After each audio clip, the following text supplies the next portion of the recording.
Welcome everyone, I would like to show you how to connect a USB flash drive to your iPad Pro.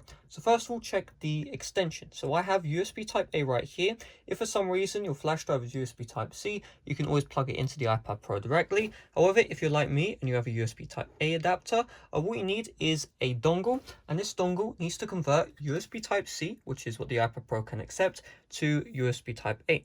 So this adapter right here is an Anchor adapter. I'll leave it in the description. It was the best value one on Amazon, so if you need one, I'll leave that in the description down below. And so you just want to get this adapter right here, and you want to plug it into the iPad charging port. The other port on the Magic Keyboard does not work if you have the Magic Keyboard. And then you want to get your USB flash drive, and you just want to plug it in to either of the USB type A ports.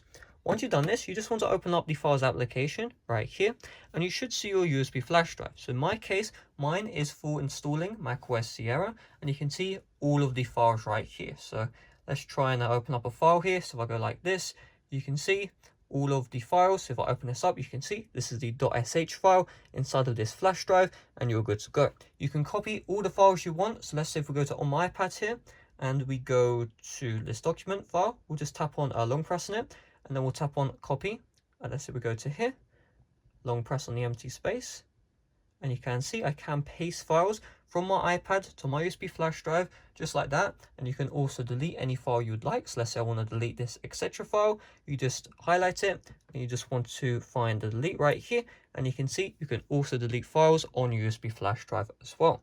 If you ever need to unplug your flash drive, all you need to do is just unplug it from the adapter, or just unplug your adapter directly, and you can see the USB flash drive will disappear from the files application.